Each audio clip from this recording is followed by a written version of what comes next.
Welcome to ABL Series, everyone. We've got a match for you tonight. We've got Polar Ace eSports. We've got White Lotus. We've got the teams you love to see, love to do the things that they love to play. And I'm here to cast your best of 3 series with my man, Rebel Fox, and I'm Skyson. Yeah, good introduction. How's it going, man? Oh, it's going. It's been going for a long time. It's been stopped for a little bit, but now it's been picked up. The legend of Sky Fox returns, and everybody here listening to this cast, I hope you're ready, because I'm ready to watch some people play some League of Legends. I don't think anybody's here to not watch League of Legends. If that's why if you're not here to watch League of Legends, you should probably leave, because that's what's going to happen. I agree. If you're here for anything else, get out. But that's all I got for you right now. We got I think we're waiting to get into the picks, a little bit of deliberation. What did I? What? Nope, we're still good. All right, I did not lie to anybody. I'm just looking to play. I've seen a little bit of these rosters. The Polar Ace roster this game, I think, is a little different than we've seen the previous games. We are going to see the man Bardo support up in the support role for Polar Ace as Ozzy has moved up to the top lane. Yep. And Taknest, who I'll mostly be calling Tak for obvious reasons, is going to be the mid laner this game for Polar Ace. Yeah, we saw, I think it was earlier this week, they played with Ozzy at ADC, Tak in the mid lane. It didn't go poorly, but I think they were playing, was it First Blood Marauders? One of the top 2 teams. They looked at least mildly competitive, definitely more competitive than they had in the last couple of weeks. I'm curious to see what Ozzy can do in the top lane now with Bardo in the mix. Yeah. Oh, Lord. No! Why would they ban Bard? Such a travesty. Tragic as it is, we are going to see the Bard get taken away by the man of the same name. If you were looking forward to that, I apologize. I don't actually apologize. I don't want to see Bard in my games. That man is dead. You moved off the board as well. Caitlyn Morgana at least going to come out from Polar Ace. Quick Ban's coming back. Yeah, pretty interesting. I do know Jock Buffton's a pretty big Quinn player. I don't know if they value it enough to take it off the board or if he's even willing to play it, but it would be cool to see a Quinn come out in this game. I agree. I think Quinn is an interesting pick. Being able to play the range carry assassin type is a very interesting niche that really only Quinn, maybe a couple of the champions fill. But of course, it's not one that fits sort of the cookie cutter type build you're looking for in a 5v5. The Sejuani pick's going to come through very quick for Polar Ace. Lux Sivir going to get immediately taken back by Lotus. Lux is still Lux. You can nerf her as many times as you want. She still offers way more than anything else you'd be looking for right now. That's true. Aftershock survivability in that regard. The shield's still pretty good. Got taken down a little bit, but if you build a little bit more AP on Lux, she's certainly fine in that regard. Jhin taken here. That's a Tak preference, if I recall. So Tak he plays mostly Jhin at ADC, so that's just comfort for him. I know he's trying the position, I think, for the first time in the season, so not shocking to see them kind of prioritize that. It's fair. They want to put him on the comfort role. They're going to back that up with the Nautilus pickup for the support role. Very beefy frontliner already on this Nautilus Sejuani. Definitely pretty easy for Jack to get some snipe set up here in the back. Yeah. So interesting interaction also is like Jhin against Aftershock users isn't terrible because its shots are so spread out. They're also bursty towards the end. So with the movement speed you get from autoing somebody, you can move away if you're getting crits. And then also you can wait out Aftershock better than most ADCs. So most want to kite and they want to auto attack at the same time, get 3 autos off, canceled out by Aftershock because of how good resistance you get. Jhin gets 1 off, gets all that movement speed at once, and then can immediately start hitting you even harder afterwards. So I like Jhin into Lux if she wants to take that Aftershock. True, fair. And at the same time, now that Jhin has been shown, we are going to see the Jarvan come through for White Lotus, the immobility killer, if you will. The good old flag and drag tried and true. That's going to be the answer for the jungle on White Lotus. As we see some more bands come through. Aurelia and Nico, probably looking towards the solo laners here. Neither revealed yet for Polar Ace. Actually, neither revealed for either team. And nothing crazy at both junglers, both bot lanes for the most part. I guess Lux could technically be flexed, but that's not impossible to do. Cassiopeia final one for White Lotus, yeah. Ooh, getting rid of the Kiana. I want to see Kiana once. Never gonna happen. She gets banned all Damn you, Caps, or whoever the hell. Right. Huh. So White the Lotus, the Aatrox isn't terrible with the composition they've designed, but they don't have a lot of magic damage. So they're either banking on this on a high AP mid laner to come out here, or they're baiting hard with this Aatrox. Ooh.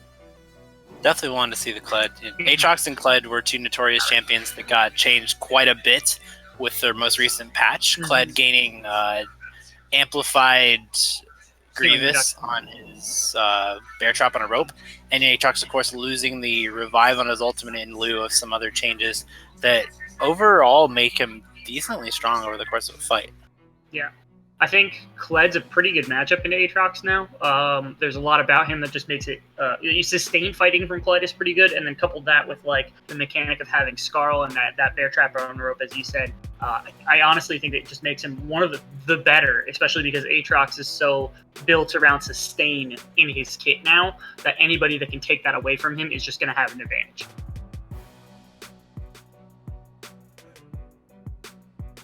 Fifth, right? We do see it rounding out with the sauce. Oh, we're gonna have the Corki. So that's a good amount of magic damage. I don't know that it's destructive burst mage kind of what they're looking for, but it's DPS. You have Silver Corki now.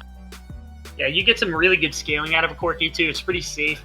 The other big thing is Silas, when he steals ultimates from this team, Aatrox's is okay, but it's not great. Corki's certainly isn't anything to be crazy about. So really you're looking for Jarvan or Lux ultimate. Silas kind of got shut out in this draft, unfortunately, with the ult choices. So yeah, I said it's actually pretty neat to do.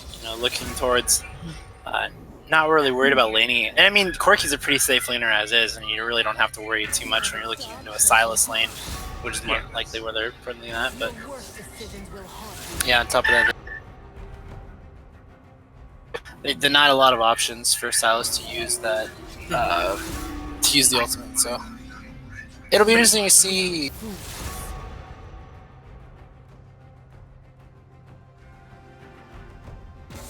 It'll be interesting to see.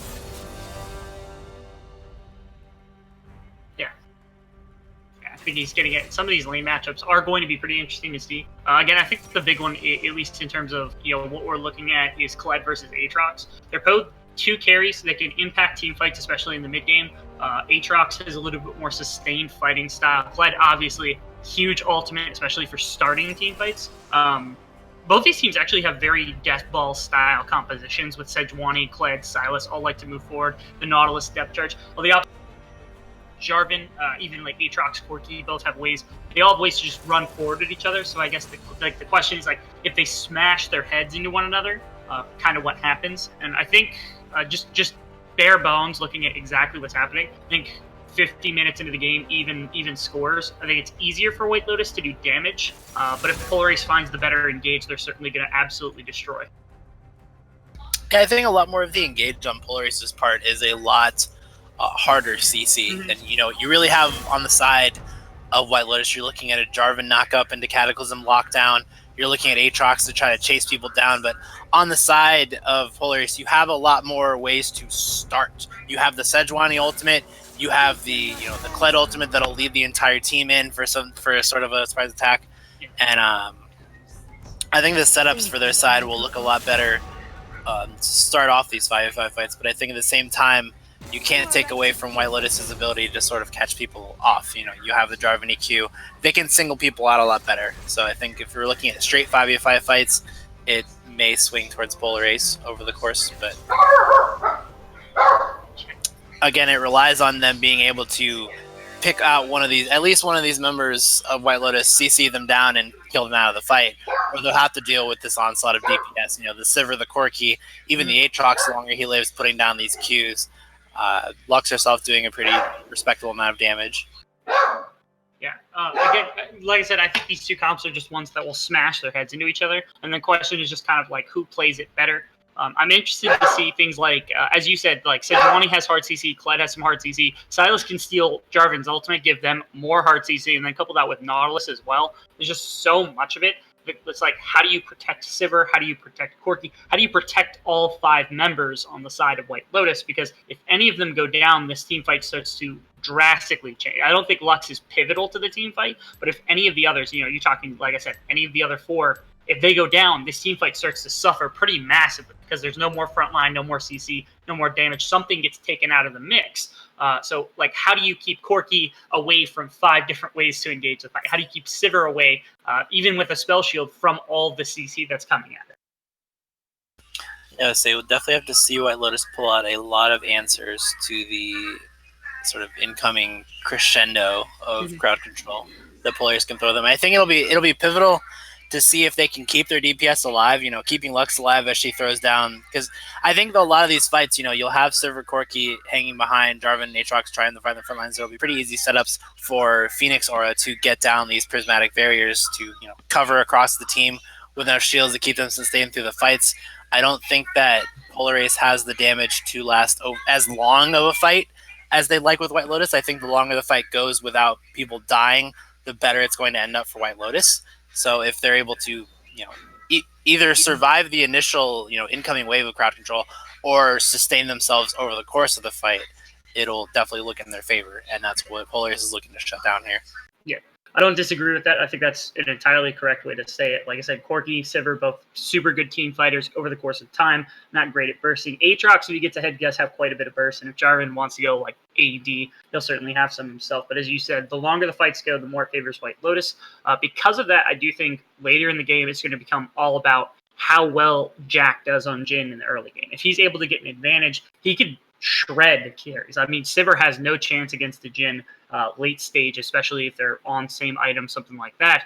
Jhin can go through Corki pretty easily. Just his burst damage with these crits is so good, but that's a lot of it. So like Sylas does good damage, but he has to take a while to kind of get there, has to be able to burst people, and that's a little harder for him to do because he's melee. Kled can do it, but you don't really build that kind of burst style, so it's all about Jhin. To me, like getting Jhin ahead is pivotal for Polar Ace.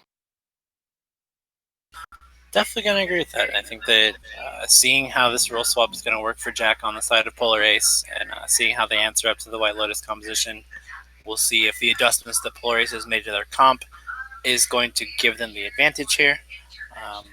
I'm looking forward to it for sure. And, these lane matchups are pretty, I guess, stale. You have Jarvan and Sejuani, who are very, notorious early gankers, as people know them. So seeing where they decide to put their influence, I don't expect to see too much action in mid lane. Maybe we'll see a little bit of fighting in the top, and bot, has a pretty good amount of CC to come in. But we'll see how these things play out. And I think for now, we're going to head to a short break before we cut into Game 1 between Polar Ace and White Lotus.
And we are in Game 1, Polar Ace eSports, White Lotus. Looking for something pretty hefty here. Everything looking standard. Going to see how these spread out. Welcome to the game. Kind of looks like they're just going a straight 5-point. Not really a massive surprise. Just taking a look across them. Big notices is just the 2 electrocutes on the side of Polar Ace. They took it on Silas, which isn't abnormal, but you see him kind of change around a lot. Uses Conqueror, uses Aftershock, all these kinds of things. I think electrocute is just more of a burst option for somebody squishy like Corki to try to take advantage of the lane. We are also talked about. I know Jin had a build where he built like 3 Infinity Edges, and you go electrocute. It is terrifying if he gets into a place where he's ahead of you because he will just absolutely kill anyone on the map. But I want to see whether he wants to do that or something a little safer. Yeah, seeing how this build gets played around, a lot of changes to items have made some things more or less entertaining for Jin to build. Getting the rapid fire cannon safety is kind of nice against all these range champions. Or he might forego that and say, I just like the damage. 5 Infinity Edges. That's what we're hoping for. The more Infinity Edges you have, the better in this. Minimum 5 boots if you really want them. I think 4 Infinity Edges, an Essence Reaver for mana, and then boots. But not like normal boots, like Swifties. Something like Swifties, something crazy like that. Yeah, that's what I want to see. I just can't live in a world where Jin isn't buying rapid fire. It feels so bad. And it feels so good when you have the cannon. Oh, I will go 3 IEs into cannon. I cannot not have the cannon. Yeah, but that's not what we got right now. We've got a Durant shield right now. Huh? We've got a Durant shield right now. That's good. Just for the Sivir autos helps a little bit with consistent damage. They shifted the Aatrox down into the mid lane here to take the better matchup into the Silas. So Silas, if he catches a Corki with like a couple of abilities, he can burst him, especially with Electrocute. So I think they just want the safer matchup where Corki can like use his Valkyrie, get away from the Kled if he gets pulled in with the rope, and it gives the Aatrox a little bit of an easier matchup for the early part of the game. So I think that's a smart lane swap from White Lotus here. Yeah, I would say it's a lot for attack to have to deal with in the mid lane. Silas losing a lot of the wave clear on his passive in recent patches. So it's not as easy for him to just shove and answer this Aatrox. You can kind of already do the same for no mana cost. So they kind of look at a lot of the same types of moves in this lane, but Aatrox doing a little. Yes. Jungle pathing both junglers on the bottom side of the map, although it looks like Gaudier is heading up towards the top side. He is typically on something aggressive, so it's kind of shocking to see him here on stage 20. We'll have to see whether it's kind of in his wheelhouse and he looks comfortable on the champion, but certainly it's not something... Usually you see him on something aggressive, wants to gank early, that kind of thing, so I want to see him. Corki already on an invade path towards the blue buff, though. Yeah, we are seeing K-Man move a little bit into that jungle, maybe looking around. He's coming from behind. He's looking for the EQ setup. Bardo and Ace are there. He goes for the EQ, knocks up on Bardo. Snare comes through, doesn't find it. He flashes out anyway, and they're going to get healed up. Jackie's going to burn his heal at the same time, so they're going to escape that gank, but that's 2 summoners down for the price of hitting the EQ button. That's true. The safety of having your Jin still alive. It also opens up Ozzy. Ozzy looking for the bear trap. Half health and Jock pretty quick. You saw the value of the Valkyrie breaking that bear trap on a rope, but you also see what could potentially snowball this lane out of control is that Kled is very good into squishy champions with that passive W, with the Q having such high base damage. So if the Corki mispositions, if Jock Buffton decides to get way too aggressive, starts to like walk up, try to get auto attacks onto Ozzy, then Ozzy can very easily all in. It's something very, very interesting. I want to see Ozzy start to take advantage of the lane because this is the best bet they have to probably win early. Yeah, they really got to make some moves here with the Aatrox. He's already doing a pretty good job of shoving tack back towards the lane. He's not exactly sitting on a huge CS advantage, maybe about 2 or 3, but it's something that he's staying pretty healthy, so it's not exactly easy to be going on him. He's putting the damage down on him, gets a lot of damage with that Q combo. Attack's going to find the heal up, tries to find the chain for the combo, and it's not going to go through.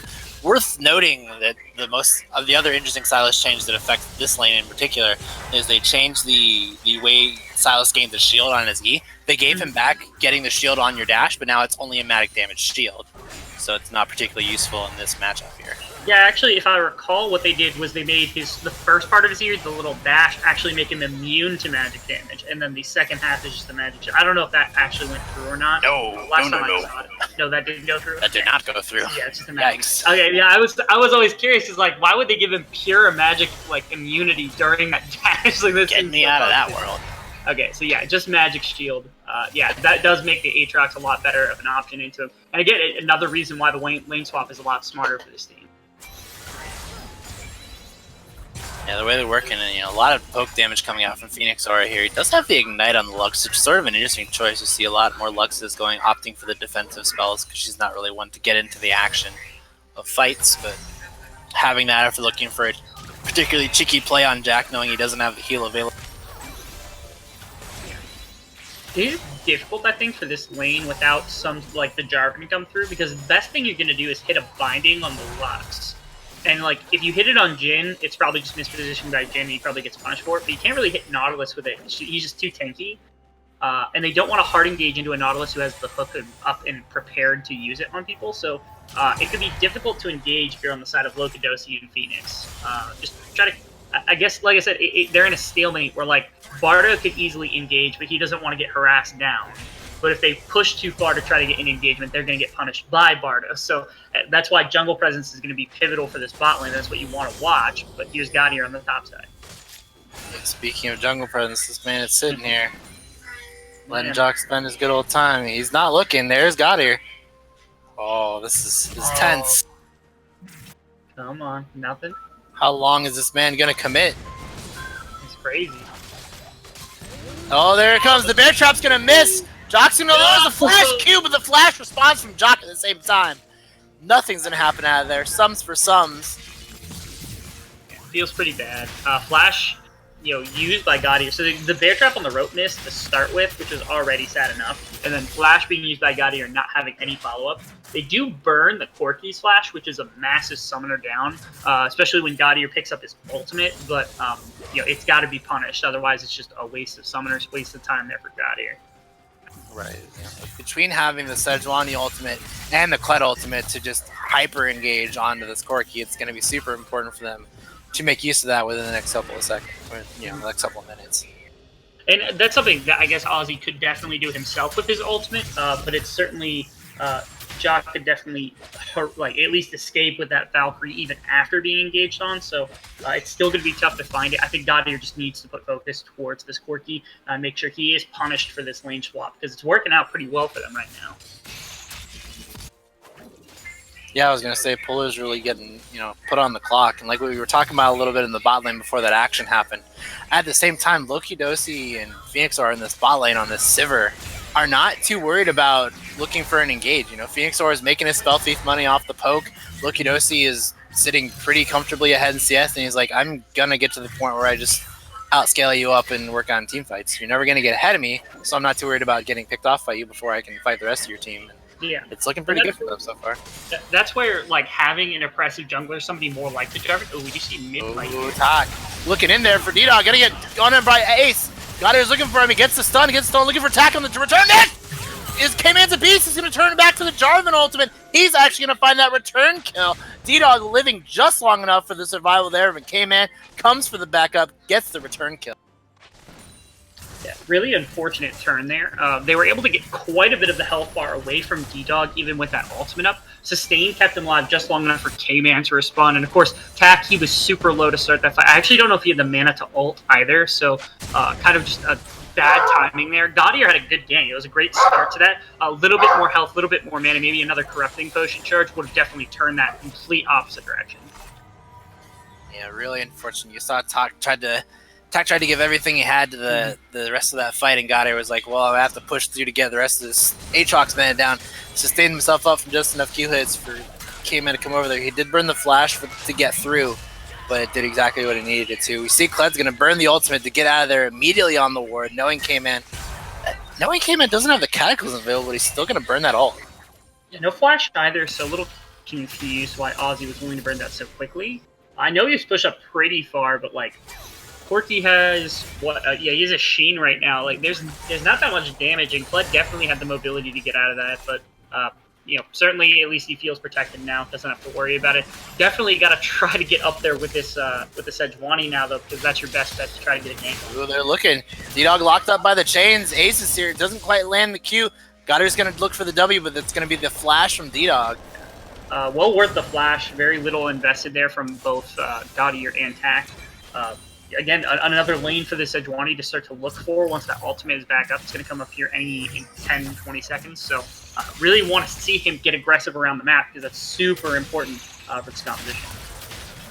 Oh. Tack's trying to take a fight to D-Dog, but D-Dog's going to turn it back on him. Has ultimate available. D-Dog losing a lot of health there, but there's the healing. The flash coming through from Tack now. That's just flashes all across the board. Nobody wanted to take these. Yeah. It was almost shocking. It looked like Tack hit him with like everything in his kit, and it still did no damage to D-Dog. I'm not sure if that was just not having the levels and the abilities, not having AP yet, but certainly just did not look like he was doing anything to the Aatrox right there. Yeah, not sure. The only one that he really particularly missed was the chains on his E, but he has that skill at level 1, so pretty negligible amount of damage out of his kit that he's... I mean, he's sitting on Hex Tech Revolver and Dark Seals. He doesn't do a terrifying amount of damage to the 2.5 health items. And we're going to see a fight here. Tack going to try to go back out on D-Dog, puts him in the box, drops the Q, looking for another cooldown to come up. Not going to happen. They're going to walk it out. Okay, Valkyrie is here from Corky, and then Jarvan's actually in the area, so we'll see if something can go here. Oh, there comes the package! Jock looking for Tack. He's going to heal himself with the Kingslayer. It's not enough. He goes down. Jock's going to find the kill there. Here comes the Jhin ultimate. Gonna clean through, finds 2 shots, finds 3 shots, pulls him in, gets the hook from Nautilus, but he cancels the ultimate before the 4th shot. Worried about the Lux combo as he starts to walk. Yeah, not sure if that was communication from this two. I'm not sure if they still get the kill on Aura, but at minimum, they probably burn his flash just out of respect for the Jhin and the Nautilus damage. So there's that. Aatrox currently, I think, okay, teleport actually coming in from Kled near the dragon. We're going to see if a fight actually ensues somewhere around here.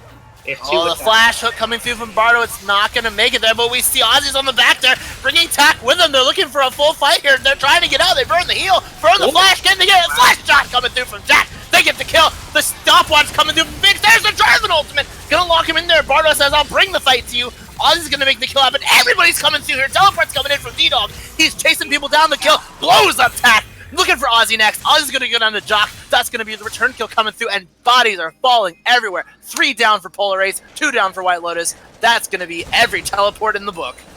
Yeah, 3 for 2. Good start there from Polar Ace. I think they started back with their prop lane being gone.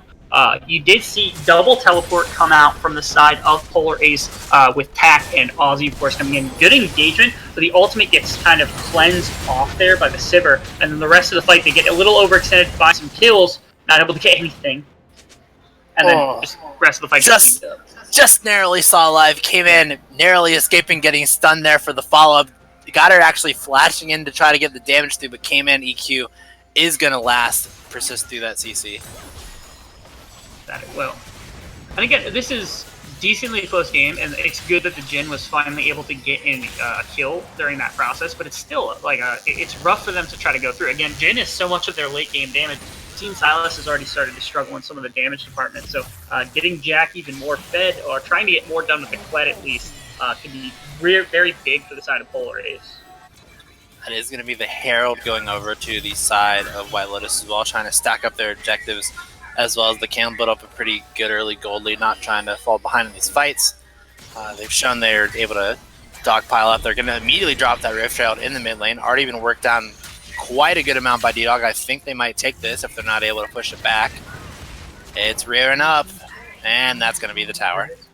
Yeah, good use of that Rift Herald. They find a place for it. Kled not able to actually push into Jarvan, unfortunately, so that could have been at least a response if the Kled was by himself. But seeing that they were able to drop the Rift Herald and just immediately take first tower, rather than trying to throw everyone and go for 2 in the mid lane, they put K-Man back in the top side of the map to make sure they don't lose any momentum around. So all that's lost is some minions to the top tower, and Aatrox is already there to pick up the scraps. So really good rotation from White Lotus. Yeah, it's going to be exactly what they want. They're trying to open up parts of the map there. You know, they have the Jarvan, they have the Lux, they have this ability to make pretty good catches on stray members of Polar Ace as they're trying to rotate around their map and answer them. So having this tower down, especially this mid, just gives them a lot of central vision, is going to be pretty useful for them. Now we do finally have lane matchups that start around the map that we wanted to see from the start. So here's Silas, he's into the Corki. It's certainly better than the Aatrox was for him. Ooh, attack. Ooh. Goes for the chain, looking for the fight here. Jock actually having to move away. That's a lot of silence damage coming through. There's Goddard on the back. He might actually get the kill himself. Flash away from Jock. It's not enough. The Sejuani W is going to come through and find the clean.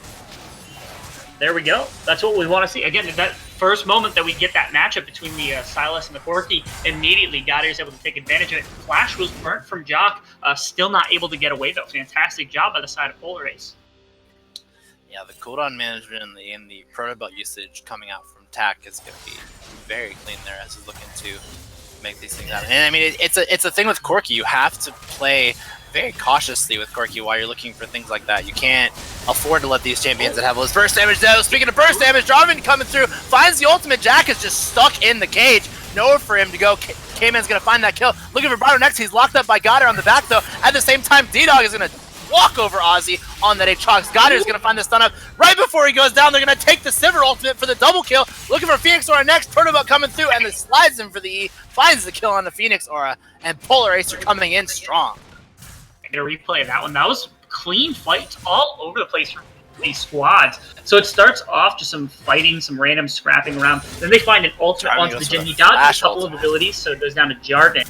But then it just looks like his Gotti are just on the Sejuani. Nobody's touching him whatsoever. He just walks through the team. Unfortunately, Ozzy does go down on the Eclectic in the top lane, gets doped by the Aatrox. Silas ultimate pickup. That was a fantastic Sivir ultimate pickup by Silas. Let TAC kind of get into the rest of this, clean up the rest of the fight. First good fight for Polar Ace in this one. Yeah, that's definitely the kinds of fights they're looking for. They're looking to make these fights happen. They knew that they had Ozzy on the side as kind of a casualty. Jock not really able to put out any DPS into these fights. At the same... Ooh, TAC taking a good amount of damage from Jock on the side. He says, I'm here for this fight. Nobody's distracting me this time. Might be looking for Dragon. Yep, I get some. Yeah, just a little bit of Dragon. I don't expect a contest from the side of Polar Ace. I don't think it makes a lot of sense too unless an engagement is found. Oh, here comes Flank. Oh my lord, Ozzy sliding in there on the Kled. The Jarvan EQ is going to knock him up. He gets like dismounted. Quick fight coming through. There comes the Lux Laser. TAC is going to go down. Can't contribute anything to this fight. Jhin ultimate on the back. That's the double kill for Loki Doki. They can't make anything happen. Loki Dosi looking for another one. Gets the vision from the flag. D-Dog is coming. Triple kill coming in for Loki Dosi. Snared up by the Jhin W is going to probably get Goddard out of here. Walks over the wall. Lands a knockup. He's a little too tanky for you, D-Dog. Don't think you can make that happen. Am I wrong? Goddard's trying to make this fight happen. He's knocked up by the EQ. Goddard, where are you going? There's the Cataclysm for the kill. The tower shot takes the return kill. D-Dog's next, and nobody's going to follow it up. But that's kill after kill coming through for White Lotus. Should be able to pick up a tower, at least one. TP's actually coming in. They're going to try to contest Corky. He has the sense, at least, to come back towards the bottom side of the map, towards the strong side of where his members are. Not going to get anything more than that tower, but really, really good job by White Lotus. Somehow they found off the back of an engagement from Ozzy that looked good to start with and just tore through the team with Loki Dosi. Yeah, I don't think Ozzy had the damage to match his confidence there. Definitely ran in there and nobody was really able to get to him by the time the Jarvan got him the knockup. He didn't get to use any of his skills after the ultimate and really ended up pretty unfortunate for the rest of them as they sort of piled in there. Yeah, the funny thing though is like that wasn't a terrible engagement by Ozzy. I think it was a little too fast, so his team couldn't follow up. But if Gaudier's there and he's able to get into that fight, and if like Bardo's there to start to disrupt that fight, TAC had plenty of ways to start into that one, and then Jack I think needed to be there auto-attacking, do the entire thing, rather than just ulting from outside, because it cost his team precious time that they needed to at least have the damage coming. So you got to be more careful with, if you're Jack, don't ult to start fights. I think you need to ult to end fights, because otherwise you just have no damage output. True. Whoa, Goddard's going to look for K-Man here. K-Man's going to EQ out, finds a shield, throws the Sejuani ultimate, not going to find what they're looking for. The lockup's going to come through onto K-Man, but he is going to get himself out of it. Decent attempt. I appreciate the attempt from Gaudier. The ultimate was in a good position that, like, if the rest of his team were around, I think they could have chased it through the slow, especially knowing Corky's on this bottom side of the map. But certainly, yeah, not able to find anything. Still, I'm fine that he's fishing for things with this ultimate. Yeah, the Sejuani ultimate's pretty reliably low for as far as game-changing ultimate cooldowns, really. Yeah, that it is. All right, we might be getting our wish here. We have two BF. We have an Infinity Edge and then a second BF sword started here from the Jin. He might be going Infinity Edge Essence Reaver, but something's telling me that he really wants more Infinity Edge. Yeah, do you know how to count to 4, Rebel Fox? Because I do. I do not. I was raised in America, so I don't know. That was a joke for my producer. He's British, and he likes to tell everybody that he's British. So. I have no idea what you're talking about, but we are looking at this video game, and we're seeing White Lotus sliding up into the Polar Race jungle, taking as much as they can of them, trying to starve them out for a little more gold, pushing up this lead to close to 7K here at the 21-minute mark. Been pretty relaxed, at least for the last minute. I don't mind that. Polar Race has a comp that wants to fight. Ooh! K-Man's going to find the knockup, but the Root's going to come back. They're putting all this damage on Goddard. Goddard taking Flash Cataclysm from K-Man. Looks for the EQ again. Lands it on the knockup, but there's the heal! K-Man, you're too deep! Nautilus Ultimate's going to knock up Loki Dosi. They turn around, they're Ozzy on the back, looking for the Kled Ultimate, trying to get it onto somebody. There comes the Jin Ultimate coming through, has the curtain open, looking for some damage to come in. Nobody's going to go down, but that's going to be a nice fight on both ends. Yeah, I think we just actually saw a perfect example of what the trouble is from the side of White Lotus's composition. They try to engage, try to find something that they don't have the damage to pick off immediately. That's what's going to happen. You're going to hit by multiple CC moves, you're going to get delayed way too long, and then it's going to start to come back. They were like 6,000, 7,000 gold ahead right now. If they were not, if that were like 2,000, 3,000 gold lead, they would have got destroyed in that fight. Yeah, that was really a good fight for Polar Race there. They had sort of the members set up in a better position to pick off some of the carries that they could, but the survivability on Goddard in particular looked very good in these fights. Sitting on just the Ninja Tabby Warmog and, you know, the Finnish Cinderhulk. Definitely looking to be a pretty big force in these fights. That is. We have really good vision control at the moment. For the side of White Lotus, they have wards all over the jungle of Polar Race, so they have all the information they need. Yeah, only real ward for Polar Race on the bottom side of the map towards the dragon is spotted out. Gaudier trying to clear out some vision, but they certainly have dragon priority for the side of White Lotus here. And that's probably where they're looking. They've gotten the first two. This is an Ocean Drake, which isn't super impactful, but having two of them, especially into a composition that is hard engaged, means if you can disengage any fight, they have nothing left to come back in with, and so you basically win right then and there. Goddard saying, hey, what's going on, guys? And then deciding that is not the dragon for him, and he heads right back out. Oh! That was daringly close. It was resetting a little bit, and we thought the Deadly Flourish from Jack might be something pretty, but not going to happen. Not really. Still, like I said, they're certainly not flopping over. They're able to at least keep it pretty close. It's 3 towers from the side of White Lotus that they have in control, but as long as the vision line from Polar Race doesn't just drop off the face of the earth, they should be perfectly fine to take at least engagements as long as they know what's happening. So, like I said, they're just kind of stalling right now, which isn't a terrible way to go. Oh, and you got a Jarvan ultimate. Jarvan ultimate here. Yeah. I don't know if he's looking for something. People are around. Yeah. Kled has to go bot lane. He has to respond to the Aatrox. But I think even in the 4v4, there's just so much engage that can come out. Ozzy might look for a fight here. That's damage coming through on D-Dog. You have to answer. Wait, he slides in. He's taking tower shots right now. Be careful. He looks for the ultimate. Ozzy might get the kill here. D-Dog, where are you headed? Q comes in. Look at that healing, though. That's way too much damage for him. D-Dog takes that solo kill.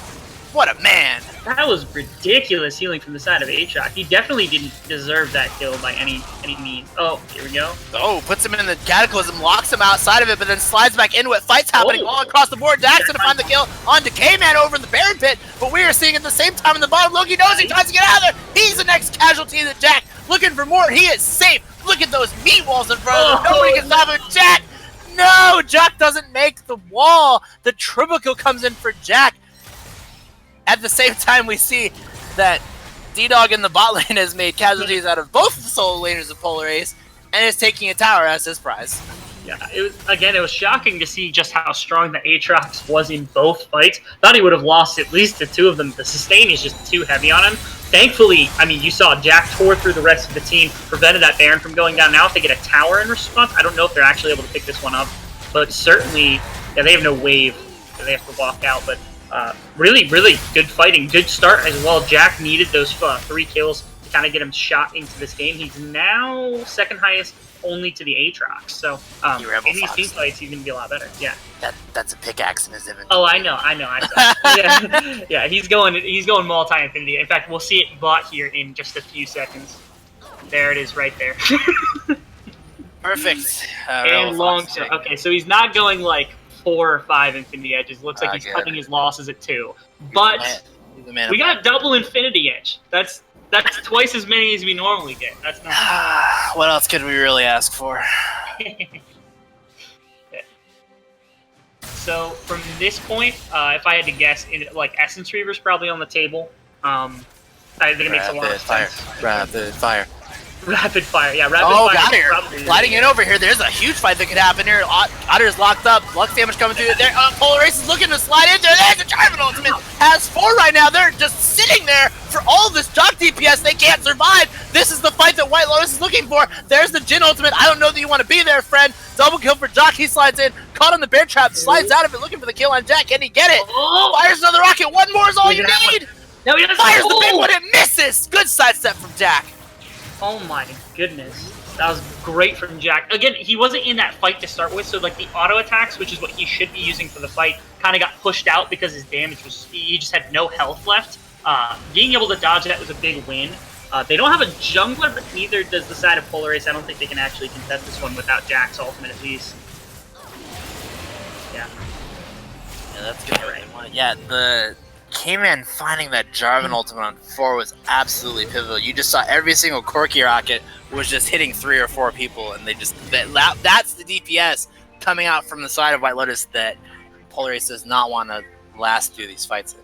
Yeah, I think we're starting to see what the crux of both compositions is. If they're in this kind of cluster, it's just like multi-person engagement here from K-Man, they win the fight immediately because there's no way to keep Jack alive with all this engage. Whereas on the opposite side, if you're fighting a little bit more scrappily, there's like 1 or 2 kind of skirmishes going on at a time that collapse into bigger team fights, then Jack wins every single one of those. He can easily kill Lokadosi, easily kill probably Jock Buffton. Either one of those champions goes down again, this team fight just becomes so much worse. So it's about enabling Jack and letting him walk forward, get damage off without dying ahead of time in these fights. Certainly looking better for Polaris. These fights are they're staying close, but this is the point where White Lotus can break the game open. They have everybody around the map. They're using this Baron in 3 lanes. This is really pivotal for them. Yeah, this is definitely White Lotus looking to choke out a lot more map pressure. You know, they have the 4 tower advantage, looking to storm up, looking for this dragon as well. Going to put a lot in their pocket. This is going to be the Inferno Drake. This is exactly what they want in their pocket. And might look for a dragon fight here. We do see Jock is in the top lane, but has a teleport available. But if they're not sending an answer for him, he will happily take another tower, and they take the dragon. White Lotus is putting everything in their pockets before they look to run down another lane. It's kind of a shame. Again, they can use it in 3 lanes because Corki is just almost impossible to engage on by anybody. They also need a response to this Aatrox because he can. You saw what he did. He's done it to Aussie. He's done it to Pack, where they're just able to. He just runs through them. So somebody needs to respond to him. Can't just let him take that bot lane in hit for free. Damage coming through. Bardo getting rolled down. These Sivir W's looking real strong. She's on 75% crit chance with that IE Essence and Rapid Fire. You see him getting eaten up by these hits, and D-Dog's gonna burn down a tower and just stare at that inhibitor. They have 2 on him, and even they're too scared to look at him. Might look right now. Oh, here comes the run! Jack's gonna take the Silver Ultimate. He's gonna get shielded up. They're looking for more than Knowledge Ultimate. CC after CC is coming through. Lokadosi not staying alive there. Gaiman's gonna go for the stopwatch. Phoenix on the back there finds a snare. Looking for the fight, trying to go away. D-Dog, though, he's here! Watch out for him. He's on top of Jack. Pulls him back in the box. Look at this damage coming through. Who can stop him? Nobody can. He gets over the wall. It's not good enough. This might be the end of the game. That is the end of the game. That's the double kill coming in for the side of Jock. That's D-Dog coming through, and that's White Lotus just overpowering Polaris. Yeah, I really appreciated a lot of what happened in this game from both sides, but honestly, it just came down to White Lotus was decisive, they knew what was working, and D-Dog was crazy on this Aatrox. You can't let that one through the draft again. I know it just got nerfed, but those nerfs are not enough. You saw the power of that sustain and what he can do even when his ultimate is on stage or nobody has their hands on that if you're not willing to play it for Polaris. Yeah, really. Who needs a passive revive on your ultimate when you can just sustain through everything and You'll never have die? to come far with one Don't auto. have to revive if you never die. Forehead. So that's going to be game one, going over to the side of White Lotus. Very dominant fashion, very powerful on these picks. We're going to head to a short break before we go to game two, but it's looking pretty strong. Be right back.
Hello and welcome back, ABL Sports. We've got ABL Esports. You know, it's just sport. It doesn't matter. We're here. Game 2, White Lotus, Polar Ace Esports. White Lotus sitting at 1-0, looking to take the match point 2-0. Polar Ace looking to bring it back to 1-1. We will see how it goes down. If the picks and bans are going to change, looking for how it goes. Rebel Fox. What? All right. You know what? Nothing to talk about yet. We're not quite into picks and bans yet. We will be soon. Then you can talk to me. Looking for the adaptation out of Polar Ace. Tell me what. First adaptation out of Polar Ace is that they're back to their original composition. They have Rampage back in the lineup, Jack is back at support, Oz is back at ADC. Last game was decent experimentation. I didn't think there were bad performances out of Jack or Ozzy in this one, but certainly I think being back in roles they're more comfortable in might help. Last game, like I said, they had one primary damage source. Obviously, Silas, Kled can kind of do some of that lifting, but it was a lot on Jack on that ADC position. So if you're going to do something like that, you need a team kind of better designed around that.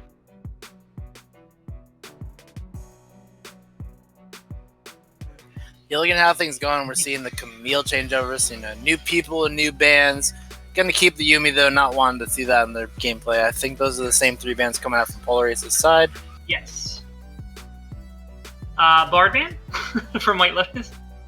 Not gonna come out this time. The man named Bardo is no longer here, so I don't think they need to use that one.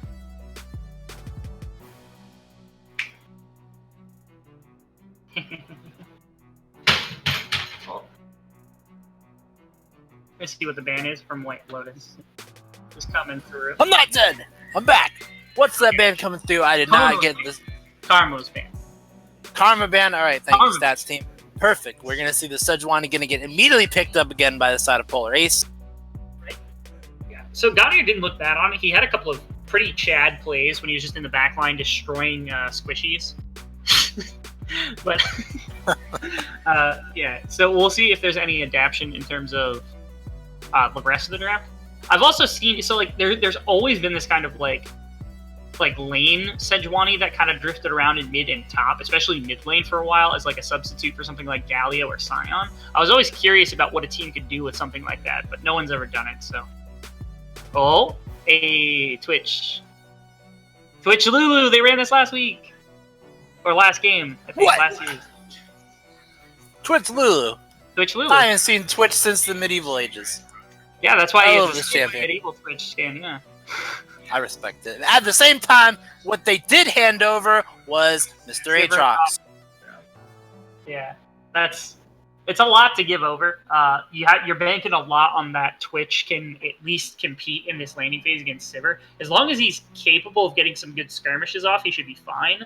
But they gave a lot of power away, so they have to be willing to at least kind of be flexible, know their roles. They got to know these champions in and out. Yeah, this is a strange look. I like the Lulu. I like what Lulu offers to the team. I like that you get, if you pick somebody on the side of White Lotus that is able to get to this backline, get to these carries, Lulu is very good at negating these threats. And if you only commit one of your champions to be able to dive a backline, Lulu is very anti-one champion. The knockup on the ultimate combined with the single target polymorph will really just neutralize a threat for a long enough amount of time for Twitch to be able to continue DPSing out a fight. That it does. Also, even at her level 6 power spike, she's able to harass a lot of laners. Even Nautilus, as long as that hook isn't up, she can put down some good damage, kind of let Twitch be a little more aggressive in this laning phase because there's no continued CC if Nautilus gets polymorph on the hook in. So there's some interesting interactions with the Lulu, certainly higher skill cap, but can definitely work in the right situation. So we're going to see the Kled and the Kennen go off the table, not wanting to deal with those top laners, the heavy CC. Olaf Jarvan going to get taken away, pulling out some jungle options under the rug of White Lotus. We do still have the... Actually, that's 3 junglers out of... Oh, man! Gragas. Yeah, give me that! Gragas very heavily from this. You want somebody that'll get to the backline, why not just take everybody with you? Yeah, that's a big one. The other, just another massive thing is just like, Nautilus works well with it, but Gragas' AP does good damage. He's a solid response to Sejuani, and he works super well with the Yasuo. So putting him in position with the Sivir is another good idea. There's a lot of synergy within this White Lotus composition. They do lack in magic damage even with the Gragas, but it's still something you can work around very heavily. Yeah, I would say they're not looking too hard to run into the issue of Sejuani kind of tanking them out. Sejuani last game Gaudier was surviving through a lot of their initial damage, but as they caught people into more of their CC traps and got them into the right 5v5 fights, they just blew up the carries that couldn't deal with all the avenues that Aatrox and everybody was entering from. So maybe not too worried about the composition of their damage, but that is going to be the Vladimir Alpha Aurelia coming in for Polar Ace. Yeah, so White Lotus did play their hand pretty heavily by picking Yasuo. That basically locks Aatrox as a top laner and guarantees Gragas will get taken, because otherwise they're going to be without magic damage and without really good synergy for their Yasuo. So two solo. If this is a really good bait, because they had Aatrox, they can flex in jungle and then go Yasuo with whatever they want. Put Yasuo into Vladimir and Malphite jungle. You oh Nope. okay. All right, so they are Just gonna. kidding. It's Echo. All right. Gragas makes a lot of sense, and then they're just going to go ahead and forehead me like that. I don't know why. So are we looking at Echo lane or Echo jungle? If it were my guess, it would be Echo jungle. It's not terrible. Yeah, it's been gaining ground recently, but it's not. It's not like stellar, but it's not terrible. And there's plenty of things that you can do with it. I think it's just that he's a better jungler than Aatrox. And also, which lane do you put him in? Because he doesn't beat a Vladimir, and he doesn't beat an Aurelia for the most part. So, I don't think these aren't actually lanes he wants to be in.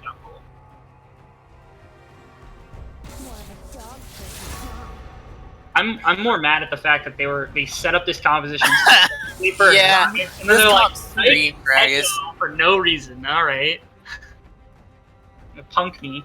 Make me look the fool. This is why they're the players playing the game, and we are the people yelling at the game.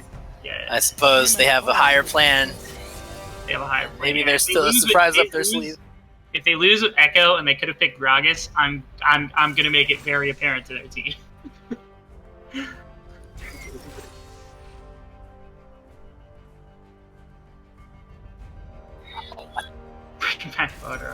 Okay, so it is gonna be. Wait a minute. Okay. Oh, it is the Aatrox jungle. Wait, is this gonna be Jock on the Echo mid? Yeah, gonna be Jock on the Echo mid. It's the counter to this Vladimir, which is strange. Again, I don't think there's a great matchup for Echo against this Vladimir. It's too easy for Vladimir to break off an engagement that Echo can have. He can deny him the speed up specifically, so if Echo doesn't get 3 procs on his passive to get the speed up, he will never beat a Vladimir. He just won't be able to do it. Now, he does have the capability of roaming around and abusing his Sejuani with his Aatrox, which is, I think, what they're going for, but that just buys more time for the Vladimir to kind of scale into the game. Aurelia versus Yasuo is a pretty interesting matchup. I want to see those two go at it. Still, Twitch Vladimir, really good late game carries. So if Polaris can stall for time, there are plenty of ways for them to win the fight. Yeah, I definitely like the setup that Polaris has put for their comp. Having the Twitch in the backline, having Vlad, who's notoriously different from most of the other high damage mages. He's able to be up in the forefront of a fight, putting his damage out with himself over the course. And Aurelia, very strong, has the carry potential as well up in the front line. So it's different from their last composition. There's a lot of answers that White Lotus has to make that are going to be in their face this time. They can't just slide past this front line and try to take out the Twitch, because then their whole back line is going to die to this Aurelia Vladimir. So they have to answer the threats that are coming at them before they can really dismantle the sort of composition that Ace has put together. And I think last game they had a lot of ways to kind of push their advantage early. They had plenty of lane advantages. The lane swap really kind of threw off the entirety of Polariz's strategy. But you can't really do that in this game. It's a lot harder to find some advantage. Like, really, does Yasuo hard beat Aurelia early? Does Echo ever really beat Vladimir? The only real fantastic matchups you have are Aatrox versus Sejuani. Aatrox will always win that matchup, especially early. And then Twitch Lulu's a little easy to engage against, but certainly, Sivir Nautilus isn't always just impossible to deal with. So I think it's a lot harder for White Lotus to snowball the early game. I want to see what the plan is.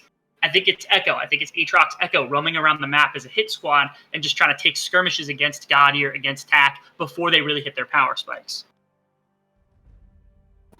Definitely agree. Really looking to see if K-Man, he was pretty aggressive on the Jarvan. We did see him invade a couple times early, so he's not too unfamiliar with looking at the enemy jungle, trying to scout some things out. See if he's going to get some abuse on a Gaudier with some follow-ups. Now Jock is going to move over in this Echo. I'm getting some words from some whispers in the wind that Jock is a pretty proficient Echo player, looking to get some movement around the board, get some things done, seeing how it goes. I like Polaris' composition. I like what they said. I'm just hoping they didn't set themselves into sort of the same pitfall as last game, where they're ready to build up their damage to pick off people, but then they get sort of out DPS too early on in the game, lose their advantage, and then sort of fall behind what White Lotus is built here. Because they do have the Yasuo setups, they have Aatrox knockups, Nautilus CC for him to go in on. They don't have extremely good capabilities of protecting their backline besides the Lulu. So it'll be interesting to see how, again, these team fights are going to play out. The other thing they're missing, last game they had a lot of just direct engage in multiple forms, Kled, Sejuani, and then like Nautilus. In this one, they're a lot more reactive at the team fight. So like Vladimir can kind of stall. Twitch doesn't want to be anywhere near the fight to start with just because he can be invisible and doesn't have to worry about it. Lulu plays reactively. Aurelia's really good on the back foot, that kind of thing. And they picked a lot of divers, Aatrox, Yasuo, Echo, all champions that kind of rush forward, rush ahead of their team and get caught out. So I think that's a lot better of like a composition to design to trap some of these divers in the right situation. Echo, of course, is a little slippery and Aatrox has sustain, but they have ways to deal with it now. Now they have better ways. As long as Gaudier can kind of be a brick wall, if he doesn't get shut down early, I really think that they have the better composition come late game. Definitely agree on that, and I do think looking across here, I think that if we look at how White Lotus put their sort of plan into motion, finding a lot of these plays in the mid lane, just sort of staying themselves in lane, getting the early advantages built up to not let Polaris have any good moves anywhere, outplay them on a lot of the ganks. I think if White Lotus is looking to play their game again, then they're going to put themselves in a pretty good advantage here. This isn't one that they're looking to get too hasty, too over-aggressive on, other than came in maybe scouting out the jungle. Really just looking to shut down potential aggression coming out from Polaris as their style. Yeah. I do think there's also a couple of ways that both teams can itemize a little better than normal. There's ways that they can kind of take the game. Echo specifically, you can go Lichbane to start with. It's a pretty decent rush item, but Proto Belt will help against the Vladimir. On the opposite hand, I don't think Vladimir actually needs Proto Belt. He needs cooldown reduction, but you can be greedy with this build because you shouldn't have a ton of issues with Echo in lane. So I want to see him go for something more like... can't remember what the item's called. The Spellbinder, that's what it is. I want to see him kind of rush Spellbinder after cooldown reduction early because it really can make a massive difference to have a big burst of AP and movement speed on this champion. The other thing, Aussie, don't build the Blade of the Ruin King first. Build an Infinity Edge first. I think it's better for Twitch. It makes your early game a lot harder hitting. And against the composition that wants to get aggressive, I think it's just a little better for him. Yeah, I think Aussie's going to be looking to build a lot more on the Infinity Edge burst damage side than sort of the consistency base. I don't think he's going to have the luxury of being able to get a lot of DPS time, but we are going to head to a break, catch you guys for game 2, and we'll be right back.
Hello, and we're here. Game 2. We've got Polar Ace eSports. We've got White Lotus. Don't forget, people, you got about 6 minutes left. Set your bets. You know, we've got White Lotus sitting at the 1-0 advantage. We'll see if Polar Ace brings us back.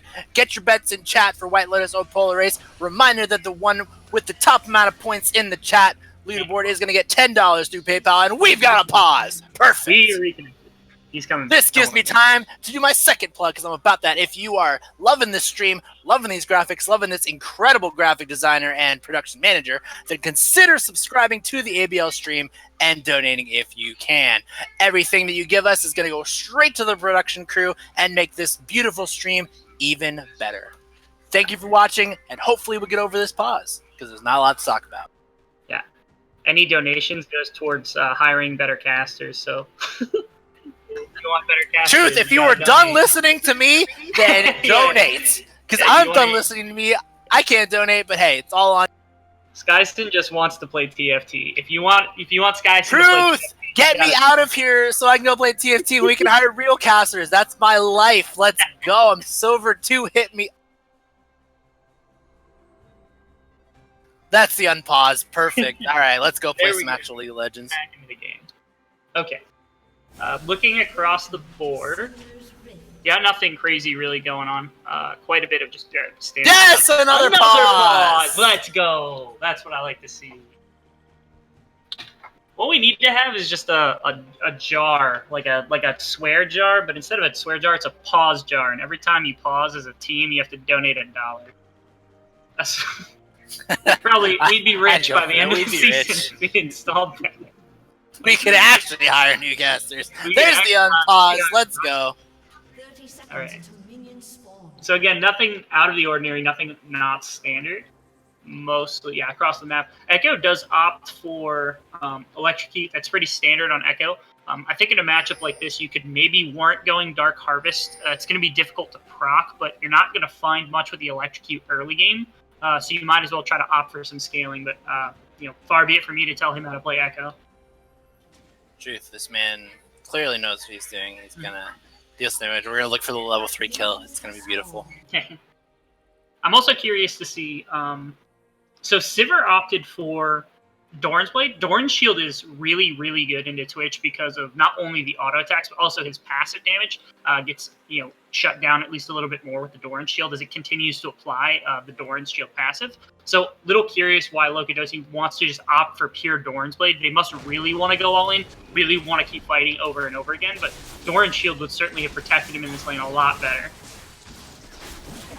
Yeah, looking for a little bit of fight. Both the Rand Blades are going to come out here. We are looking for Jack and Ozzy to get pretty aggressive in this lane. You know, Lulu has a lot of poke damage come out. If he's able to dodge out these Nautilus spells, it'll be very important to see how this plays out and see if Ozzy can build a little advantage. You know, Sivir very content with just shoving out the wave. Twitch not exactly as efficient as pushing out waves as Sivir can, but with the constant threat of Nautilus looking at them, it'll be a pretty potent lane.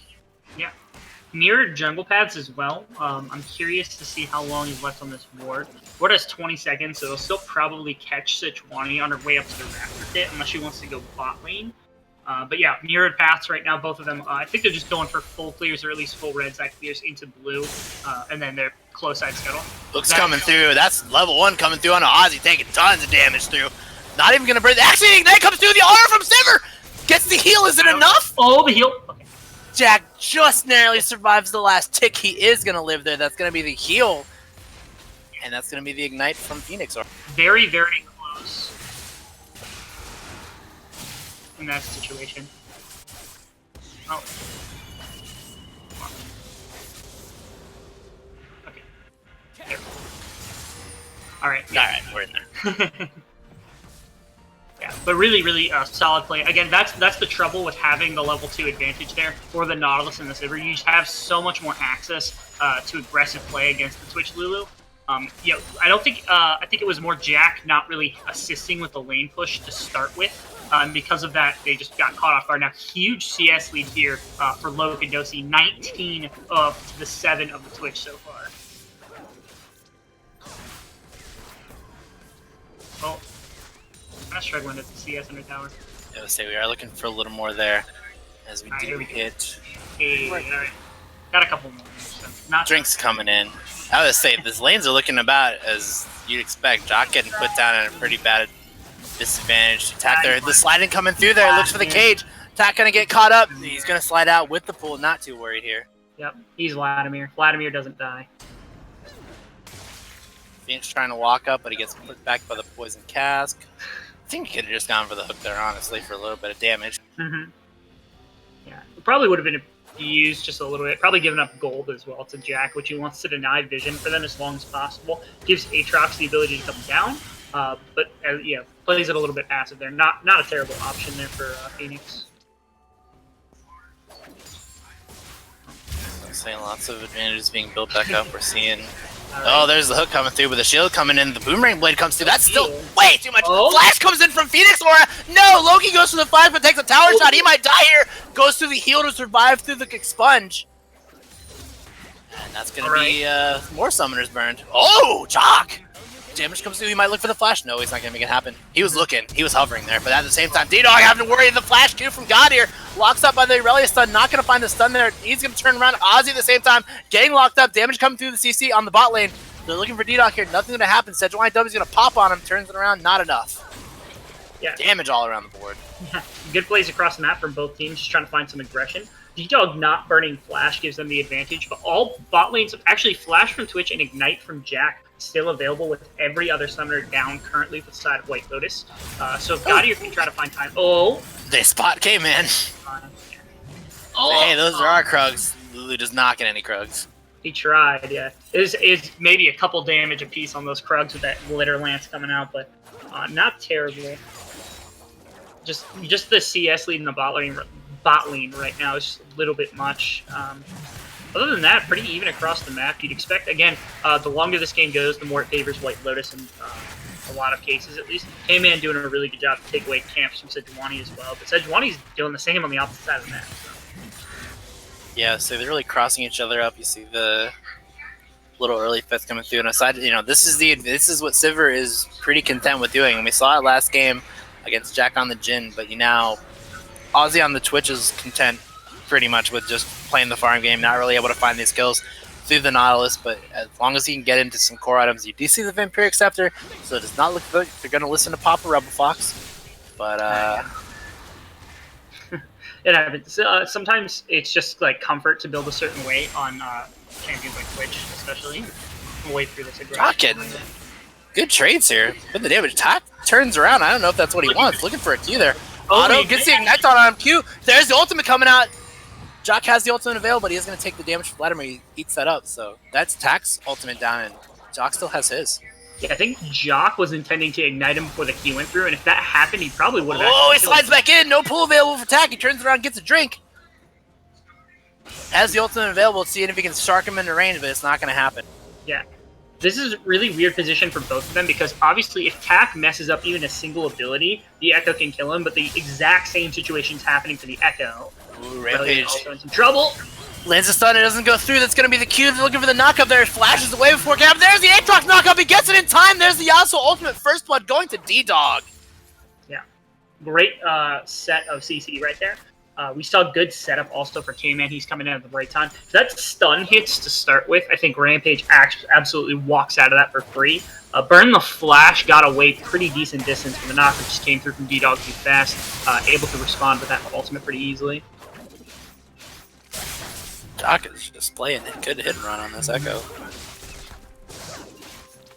This is the gameplay that I'm looking for, but they are going to take that early kill in the top lane. It's going to be very nice in D-Dog's pocket. He's sitting out again on my Berserk Greaves. He's looking to probably build into the Zeal next, so just 100 gold off. Bot lane positions are coming back here. Still a pretty big. Yeah. Loses some wave push on the Yasuo by opting for the. It's more trading power, but it's less anything else. Whoa, K-Man looking for attack. Goes for an early pull there. Lands a knockup as it comes up, but he flashes it. Two flashes come for the volley. Turns for the Ignite. Goes for no ultimate. Doesn't have the mana. Oh, that's such a shame. Yeah, Jock just right on the edge there, not able to find the ultimate to save himself in that situation. That's blind hook coming through. There's the ultimate on the both of them. Loki looking for some more. Ignites on Ozzy, catches clip clips on both sides of the Boomerang Blade. Looks for Morgan, can't get an auto down. The spray and pray turns around and pours damage on Lokidosi. Throws a Boomerang Blade. They get the kill on Jack, but they get a return kill. Heal's coming in on Ozzy. He turns up and takes the return kill back onto Phoenix Aura. What are these games that minions almost kill him? He doesn't die. Ozzy comes out on top. Please replay that. Chicken all over the map with his damage right now. It's pretty crazy. See quite a bit. Yeah, you see the hooker down here onto the screen. Oh my god, there's a fight happening here. D-Dog has the Q available, slides in, gets a knockup, but I got it, but turns around to the road. They're looking for more. Can they make this fight happen? It's back and forth. Rampage doesn't have the damage. Cayman comes in with a knockup. They can't make it happen. D-Dog does not go down. 2 for 0 on the side of White Lotus. Clean kills getting picked up here. Quite a bit around the place.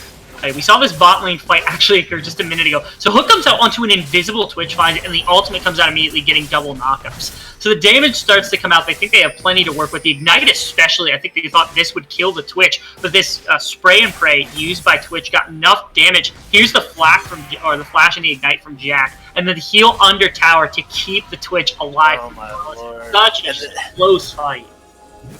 He didn't even have Triumph there. It didn't look like. It didn't look like he healed enough of a chunk after the first kill. That was just raw lifesteal.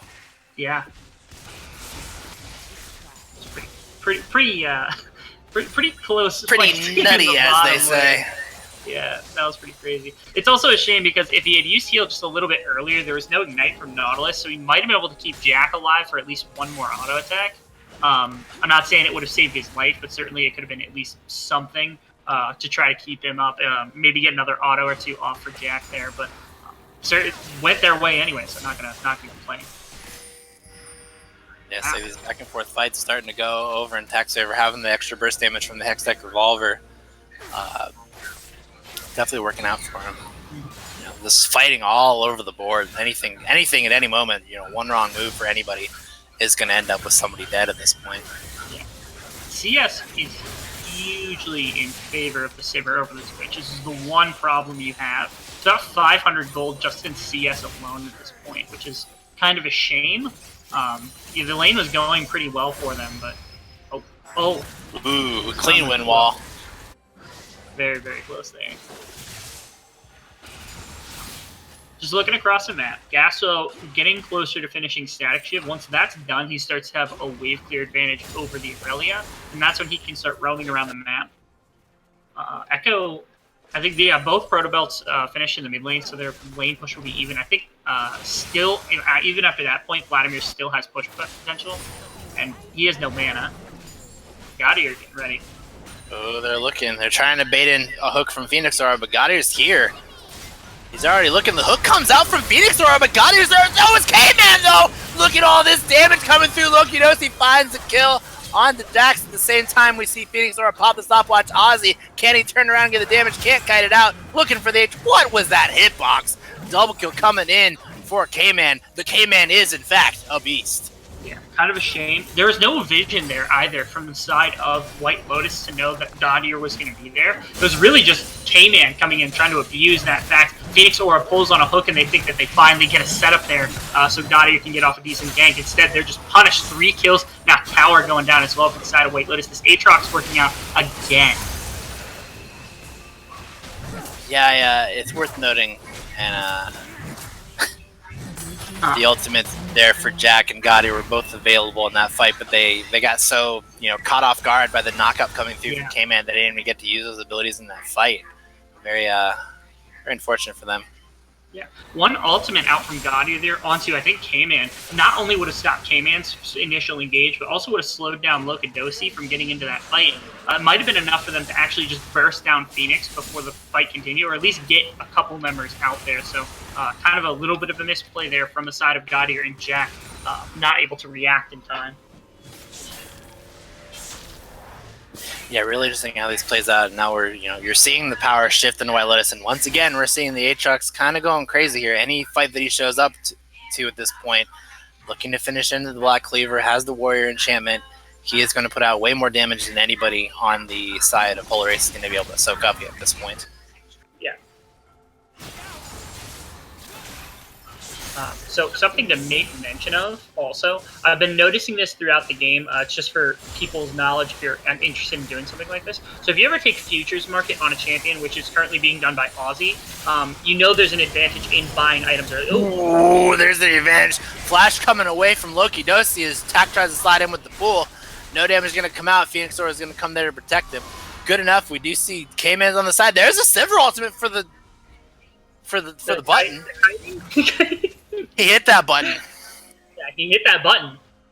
That re-engage. They heard the Sivir ult and they're like, "Oh man, here comes the rest of the team," even though they had already disengaged. So, all right. Not quite what they wanted, but is what it is. They're gonna try to keep running down this mid lane. You see, White Lotus has quite a bit of pride. They're gonna get back here in time, plenty of time to be able to clear the wave. So. Nothing gained, nothing lost from either side. I don't think summoners from Vladimir was the big one, but certainly nothing crazy yet. You did see the power that could come out from the Vladimir in the ultimate Twitch combo, where you just have immediate damage amplification and then huge auto attack range that can just shred through people. Yeah, I would say it was definitely a good glimpse of the Vlad. They pulls in Tak there. Gets a lot of damage to the blade, but he is going to have the pull available, of course, so he's not too terribly worried. Tries to get some damage down on these minion waves. Can he clear it out in time? No, they are going to take it out as a second tower going down for White Lotus. Yeah. It's all about this Aatrox right now. Game 1, it was the same story. This time, K-Man just all over the map, able to aggress anywhere he wants and put down any damage he could possibly have. So, again, I'm not sure if it's Polaris just not willing to ban the champion, not willing to prioritize the champion, but it's certainly working against him. Oh! What? This is bad. Oh, this isn't where they want to be. Ozzy, the Nihilus ultimate's coming through. The teleport's coming into the tower. They're looking for more. Phoenix Aura is going to get down. There's the K-Man! Look at the damage coming through. He is dead. Every teleport's coming in. It's a 3v4. Coming there. There's a Sivir ultimate stun coming through. Looking for more. They get the pick off that they're looking for. Twitch goes down. Rampage is going to go next. Knock up from Yasuo. There's the ultimate. Last breath coming through. There's the Irelia ultimate. Not in time. Double kill will come in for Loki Dosi. They try to pull in the Vladimir. Can't make it happen. Doc comes back with a chrono break. And that's going to be a clean kill off for the side of White Lotus. And they drop the Rift Herald. Yeah, this might actually end up being at least an inhibitor tower, which is frustrating. This is a 15-minute point, no Baron even on the table yet. An inhibitor tower is huge right now. Yeah, let's say inhibitor tower might not be where they stop. They might make a fight happen. No, it's going to be Goddard coming in. Knockback's coming in, looking for a little. They still got some gas in the tank. They're looking for some more. They're walking it back, though. Spray and pray came out from Ozzy, but it's not going to be enough. They're going to walk away now. All right, that rat has a gun. We're getting out of here. So again, my primary issue with that was just again, Aussie builds Blade of the Rune King first, and even with Blade of the Rune King, he's just not doing the damage with Spray and Pray that he could have. He has IE there. He probably at least pushes them off immediately to stop the charge of the Rift Herald. I don't want to put it all on Aussie, but again, Dwark is just such a weaker start than Infinity Edge is. It does make an impact in fights like this. Yeah, we're looking for it. You know, he also does not have boots. He's not moving very fastly in these fights. Yeah. We did see Doc absolutely disappear from the middle of that fight to go hunt him down and get him off before returning with that chrono break. So everything really going in White Lotus's favor here, and it's going to be tough for Polaris to make a comeback at this point. Yeah. I want to go back to that point. It's another thing to make mention of for anyone that wants to use futures market. So I've seen it happen. I think 2 players on the side of Polaris are running it, and they're using it consistently, and you don't want to do that. In fact, you actually see Aussie's currently at negative gold again. This is not the first time we've seen him at negative gold.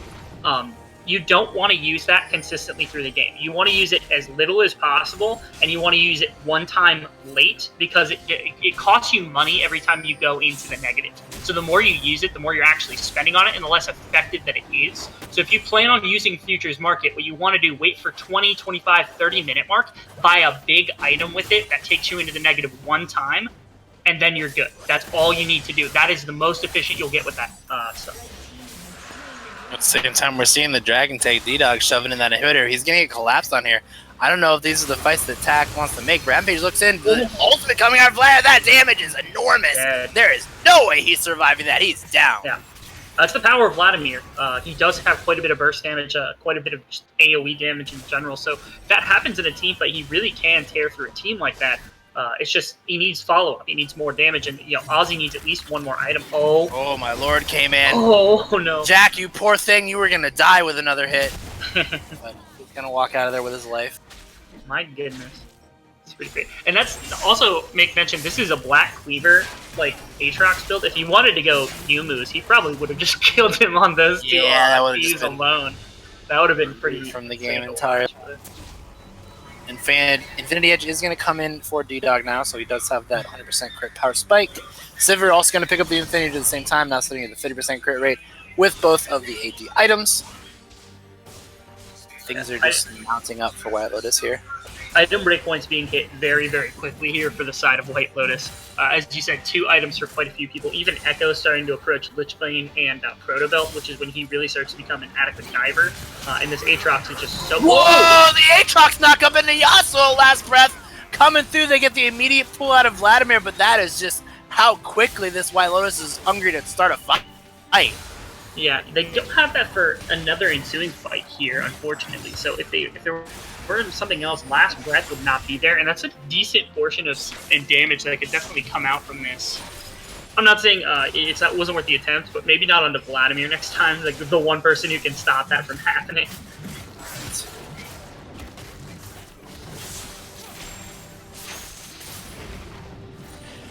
Yeah, having access to that Sanguine pool is definitely going to be incredibly important to stop, that catch power. If he can even sacrifice himself.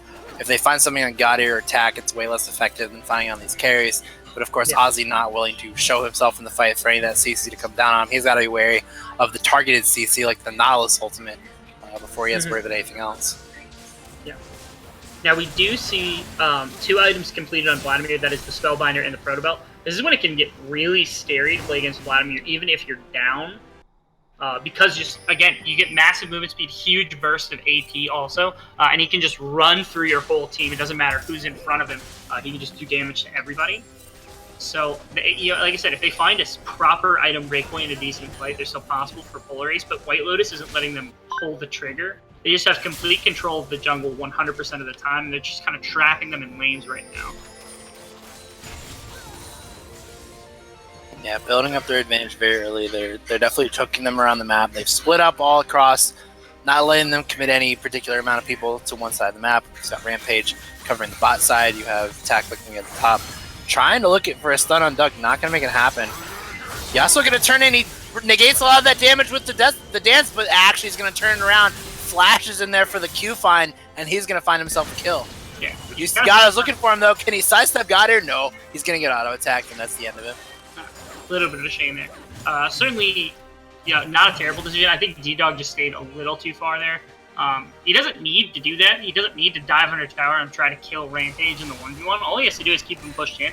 He's doing that more than adequate, really, right now with this Infinity Edge, the IE, right? Or my apologies. Oh, got here. Getting in a fight with Jock on the side here. He's going to go for the Chrono Break. Gets himself out of there. Goddard's actually in the center of things now. Put it in the Aatrox box. Pulled back in. They're looking for a fight. That flat damage coming through, though. Look at the turnaround, though. Here come the kills for Polar Ace. 2 going down. Loki Dosi, most importantly, is down for their side. They have to retreat here. Tak is just looking for him. Yeah. Actually, K-Man might be able to escape with his life here, which definitely wasn't warranted. A lot of it was due to a Sejuani ultimate that hit in the middle of the team, so we'd have to kind of see what happened during that one. But it was really well played. Onto the Baron now is Polar Ace. Again, that's the power of Vladimir. He hit multiple people after they got tagged with the Sejuani ultimate, slowing them up, and you saw the damage that got output. Yeah, this is actually... Oh, they got a ward down. This is not going down as quickly as they would like. Oh, we're looking for the 4-man stun from Jock! They get pulled off that Baron. That's kills coming in. This man plays Echo. Double kill coming through for them. That's going to be an absolute slaughter for White Lotus. One after the other. Double kill coming in. Looking for another one. Can he get it through? He's got the speed up from the World Ender. Tak is trying to get away from him. That's the kill. The ace for White Lotus. Yeah. little over aggressive there from Polar Ace to try to find a fight in center pit. You can watch as the approach from like Echo and Yasuo come in there, but it's so easy for that. You throw down the bubble, Echo walks into the pit with a 4-man stun, and from that point on, it's just a lost fight. Ozzy tried to kite backwards and try to get something. He was pretty close, but it's just too much damage coming out of this team. They're too far ahead right now. If that 4-man Echo stuff doesn't make top plays, I don't know what will. Somebody in that chat, get that clipped right now. I'm a Jock Buffton fan. I don't know about anybody else. A Jock Buffton. Actually, that has a really nice ring to it. I'm going to be 100%. Oh my goodness. Lokadosi just trolled his top laner. Not going to let him be part of the dragon. I won't stand for it. Yeah, this is what they're looking for, and this is a pretty hefty White Lotus crew. Now, that's also not to downplay what Polar Ace was able to do right before the Baron, which was a solid fight. They found some good AoE, found a decent engage with Gaudier, and then followed it up with some heavy damage from the Vladimir and the Twitch, starting to get better. Once Runans is finished from the Twitch, that's when damage from him really starts to kind of ramp up. So they continue to find AoE engages onto this team. They're fine. Again, the Baron play wasn't a terrible decision. It was just they weren't warded properly to know Echo was going to come in, and Echo found an amazing engagement. But another fight out in the open where they can get some engagement from Sejuani or cluster the rest of their team, they could easily take a fight, try to take this Baron off at least. Look at this K-Man damage. He is just putting it out one after the other. He's just in the face of Polar Ace. Right? I don't know if anybody's actually able to stand up to him.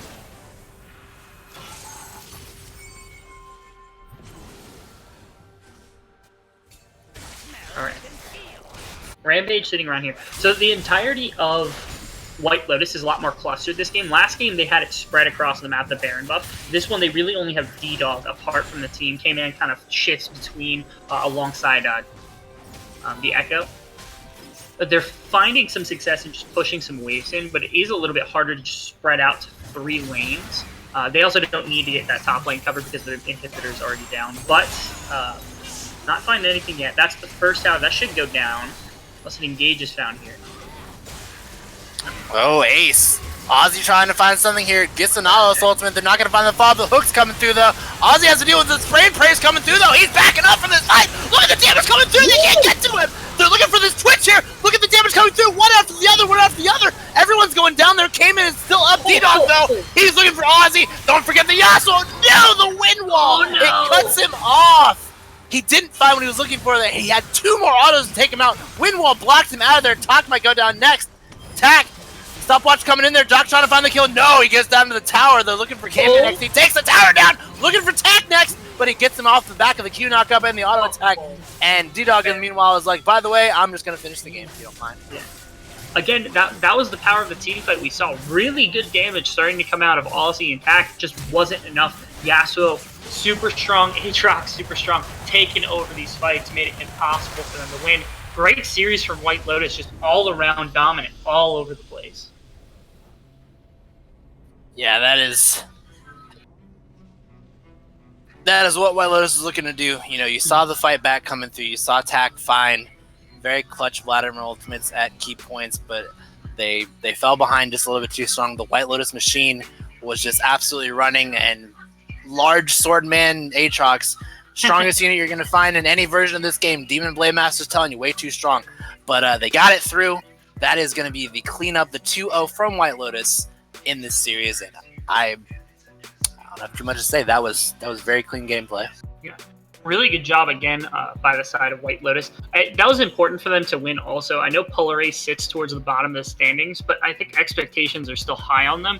White Lotus beating them kind of cements them as one of the top dogs. They're alongside, they're not quite to the level of like top teams right now, but they're right there. They're right there. They're starting to learn to compete, and they're not losing bad games to some of these lower teams. So White Lotus cleaning up gameplay, doing really, really good job. Yeah, I definitely want to see, you know, looking at this game, you know, looking at the first 2 games, the way these played out, this was really, yeah, I don't want to say it was a standard performance. I really think I want to say the MVP on the side of this White Lotus was Aatrox. I want to interview Aatrox. Champion Aatrox in the chat. Just talk to the. To me, I think K-Man just through both series was super. In this one, he was insanely dominant through all team fights, and then in last game, he was the one playing most of the engage on that Jarvan. He was the one finding really good fights when they had them. So I think K-Man had a pretty standout performance. D-Dog also amazing on the Yasuo, especially in that late game team fight there. Either one you can make an argument for MVP in this one. Yeah, say between D-Dog's play on the Aatrox in the previous game and his play on the Yasuo, I'd make a case for him. But I definitely agree. I think K-Man was the one that found a lot more of the opportunities, a lot more of the setups that just sort of got things rolling from the very beginning and just really took an iron grip on the game from the very start. So I would probably give it to K-Man. And we are here with White Lotus K-Man. What's going on? In case anyone had to ask the question, the K-Man is a beast. Glad the name stayed true. Tell me how you're feeling after that win, K-Man. Feeling pretty good, dude. We actually weren't planning on picking the Aatrox, or having me play it.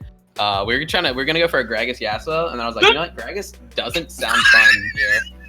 You know what sounds fun? We picked Jock the Echo, swapped the Aatrox to me, and then Martin was like, that sounds actually pretty good. Let's do it. And it worked out pretty well. I think the champ's just broken. Like me on him. I mean, I've practiced him a little bit, but like, to be fair, like I haven't practiced him a shit ton. So like, he's just so strong. I think that most people can pull him off. I think the big thing is getting like vision control, which I feel like me and Phoenix are able to do really well. And then they just have to walk in and like counter ganks. That was huge. Like I got big off of just like 2 counter ganks where we got like double kills. So I think Aatrox is just really strong champ, and I just did my normal jungle stuff with him, and I was able just to like snowball pretty hard.